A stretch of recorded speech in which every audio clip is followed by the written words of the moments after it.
नमस्कार, पेश है सबसे का मुकाबला में विज्ञान प्रकाश। बहस लाजमी है, कोयले पर ही होगी, लेकिन मैं छोटे से इंट्रोडक्शन में एक बड़ा पॉइंट आपसे रखना चाहूंगा। वो ये है कि हम अभी भी पूरी तस्वीर जानने के लिए उत्सुक है, एक तरह से बहुत ज्यादा व्याकुल भी है, क्योंकि अब क्या हो रहा है, मैं तमाम अपने डिबेट्स को अगर कोट करूं तो ये चिट्ठी, वो चिट्ठी, इनका रिकमेंडेशन, उनका रिकमेंडेशन, प्रधानमंत्री कार्यालय का रेफरेंस, कानून मंत्रालय, लॉ मिनिस्ट्री का रेफरेंस, प्राइम मिनिस्टर का स्टेटमेंट, इन सबके बीच बातें फंसती और कॉम्प्लिकेट होती नजर आ रही है।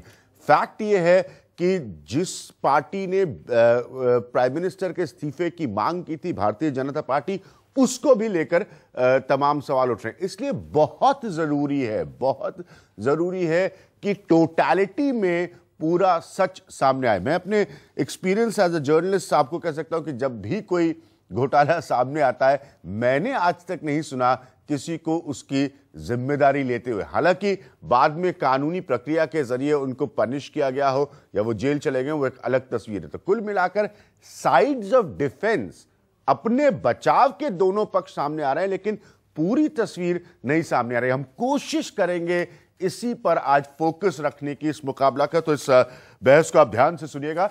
मेरे साथ आज जो पैनल है, सब लोग लगातार इसको समझ रहे हैं, इस पर काम कर रहे हैं। मेरे साथ आशीष खैतान है। आशीष पहले भी मेरे शो न्यूज पॉइंट में रह चुके हैं। आशीष इन्वेस्टिगेशन एडिटर है तहलका के। नरेंद्र तनेजा है एडिटर अपस्ट्रीम मैगजीन के। नरेंद्र भी मेरे साथ लगातार कोयले से जुड़ी बहस में रह चुके हैं, मुकाबला से लेकर न्यूज पॉइंट तक। सिद्धार्थ नाथ सिंह भारतीय जनता पार्टी के लीडर है, बीजेपी को लेकर सीरियस क्वेश्चंस उठ रहे हैं। राशिद अल्वी साहब, आप जानते हैं, कांग्रेस के लीडर है। राशिद अल्वी साहब स्पोक्स पर्सन है पार्टी के। और मेरे साथ लेफ्ट के सीनियर लीडर वासुदेव आचार्य साहब जुड़ रहे हैं, जो कि एक मेंबर ऑफ पार्लियामेंट भी है।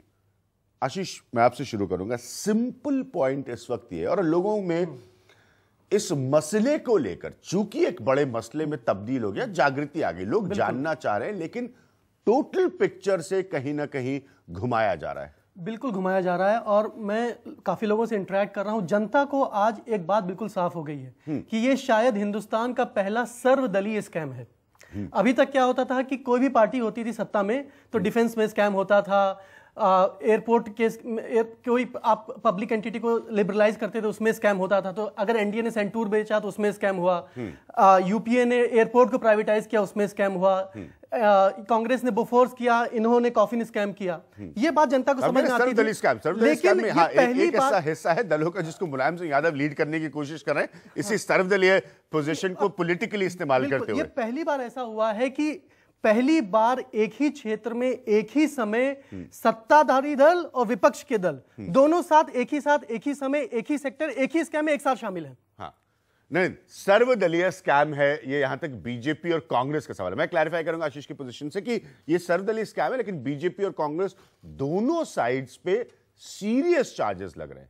देखिए, अब ये तो बिल्कुल आशीष का कहना सही है और मुझे भी लगने लगा है और देश को भी लगने लगा है कि ये ऑल पार्टीज स्कैम है। लगभग सारी पार्टी इसमें शामिल हैं। एक आध पार्टी को शायद छोड़ दें जिनको मौका ना मिला हो या जिनकी हिस्सेदारी जो है देश को चलाने में नहीं, उनको अगर आप बाहर कर दें तो।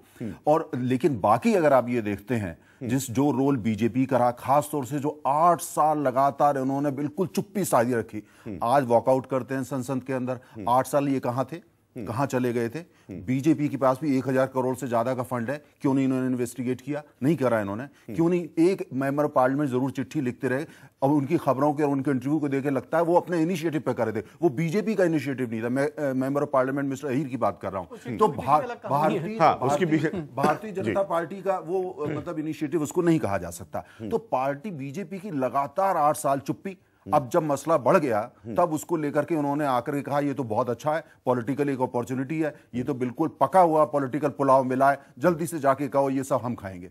तो ये जो सारी, लेकिन दूसरी तरफ देश की जनता क्या सोच रही है? आज देश की जनता लगभग ये कंक्लूड कर चुकी है कि ये पॉलिटिकल क्लास हमारे देश की जो है, ये सब एक थैली के चट्टे बट्टे हैं। तो इसीलिए ये बात कि ये ऑल पार्टीज स्कैम है, ये देश के 1947 से लेकर के आज तक ये तो सबको अंदर पता था कि महाभोज हो रहा है, सब पॉलिटिशियंस मिलकर खाते, लेकिन ये पहली बार हुआ है कि जनता इस बात को लेकर बिल्कुल पक्का हो गई है कि ये ऑल पार्टी स्कैम है। पूरी पॉलिटिकल क्लास जो है ये अपने में मिलकर काम करती है। सिद्धार्थ नाथ सिंह, एक अच्छा फ्रेज जुमला दिया आशीष ने इस प्रोग्राम की शुरुआत में कि सर्वदलीय स्कैम।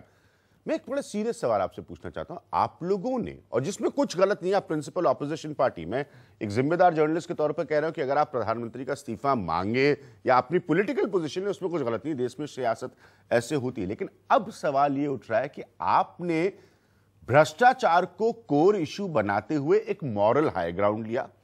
आपने कहा कि ये प्राइम मिनिस्टर करप्ट है क्योंकि ये डायरेक्टली इंचार्ज थे उस मिनिस्ट्री के, इनको रिजाइन करना चाहिए।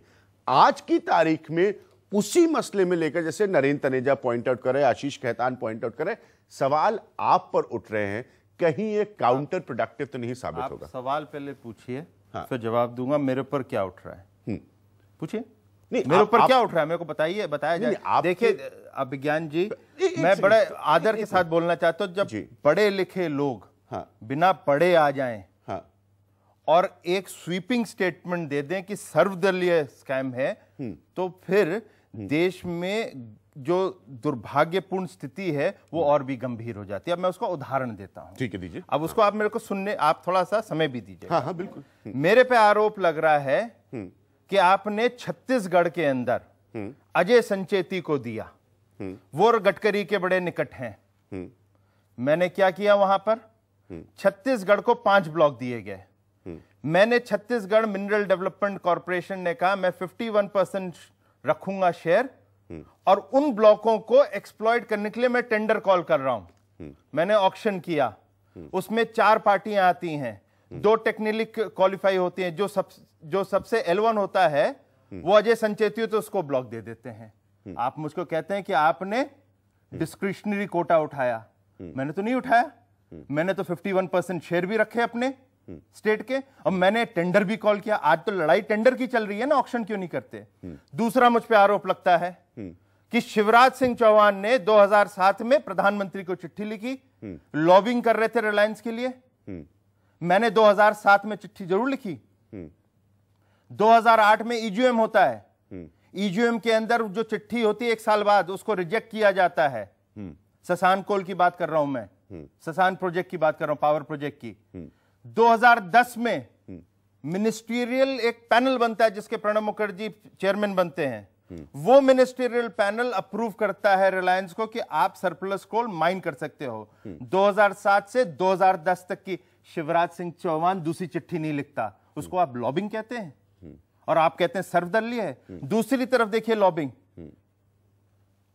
सुबोध कांत सहाय चिट्ठी पूरी बात मैं अपनी कंप्लीट करना चाहता हूं। सिद्धार्थ जी, आप अपने पॉइंट पूरा करिए। मेरे को देखिए, मैं अपना पॉइंट पूरा रखूंगा। नहीं सर्वदलीय, देखिए एक से सुबोध कांत सहाय के सवाल मैं राशिद अली साहब से पूछूंगा। नहीं, मैं आपको बता रहा हूं लॉबिंग और जो आरोप लग रहा है चार्जेस क्या है, आप उसको क्लैरिफाई कीजिए। चार्जेस पे बात कर रहा हूं, पेशेंस से सुन रहा हूं मैं बिल्कुल इंटरप्ट नहीं करूंगा। मैं आपको भी इंटरप्ट, मैं आपको कह रहा हूं लॉबिंग की बात कर रहा हूं। ठीक है।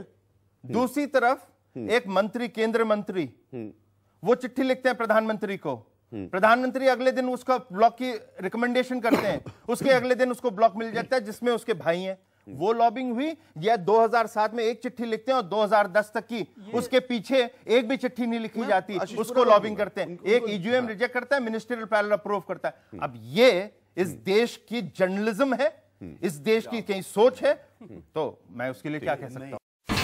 India's #1 news app just got even better. Download NDTV's new app. Fully optimized for retina display. Full screen view. Faster response time. And Sudoku. NDTV's new iPad app. Download now.